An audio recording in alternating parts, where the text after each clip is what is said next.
Hello everyone, welcome back to a brand new video. And in today's video, I'm going to be showing you guys how you can code with Python. There's two ways that you can do this. There's CodePad and there's Shrinkit. With Shrinkit, you go to here, and then you're going to be able to sign up. With CodePad, you're going to go to you want to search up CodePad.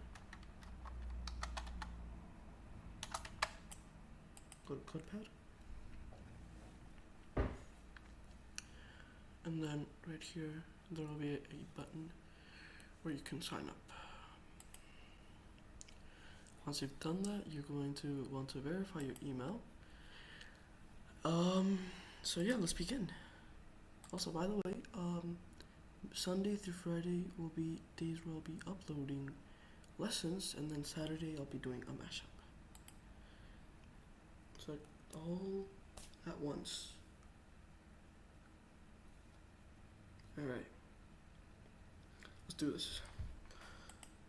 Probably like one of the first things that you're going to want to learn with Python is the print command. So you're going to type in print on all lowercases, parentheses, quotation marks, and then once you do that, it's going to actually let you inside.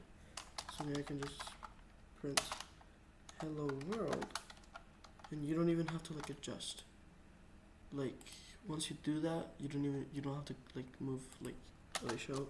What I mean by that is like you don't have to go to here or like imagine like you type it here and you have to go to here. You don't have to do that. It just like puts you right in the middle. And then the variable. So pick anything that you want. I'm gonna pick base space equal to and now you're going to want to do one of these. Oh, and you can do comments like this, I believe. Hold on, let's bring, I've never done comments actually. Hi. Yeah. So comments, I believe, are these. No, they're not. There's gonna be an int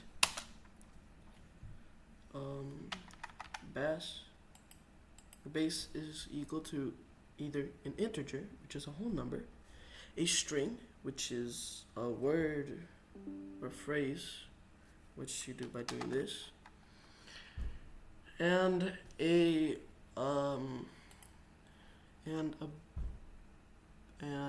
float, which is a number, but it's not an integer.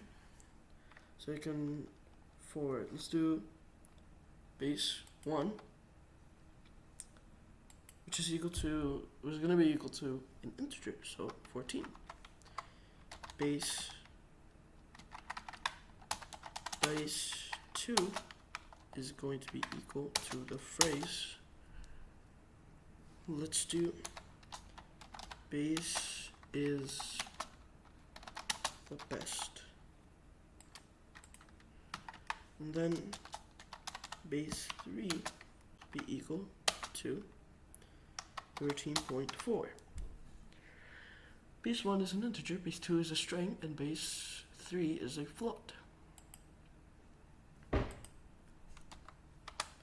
We can print all of these by putting in their variable names, like base 1, base 2, or base 3, without having to put in the thing. So you can print base 1. Oh, I did not notice that. You can do print base 1 like that. You can do base 2 like that, or base 3 like that. Now you can do base 1 space comma base 2 space comma base 3. 14 base is the best. And you can do base or is greater than. Just like that. Alright. Now, I want you to get off of this, I want you to get off of I want you to click off of this video, doom scroll, and then in 15 minutes, without watching any type of Python, and then in 15 minutes, or 5 minutes, do something related with a string, an integer, and a float. Right. Good luck, guys.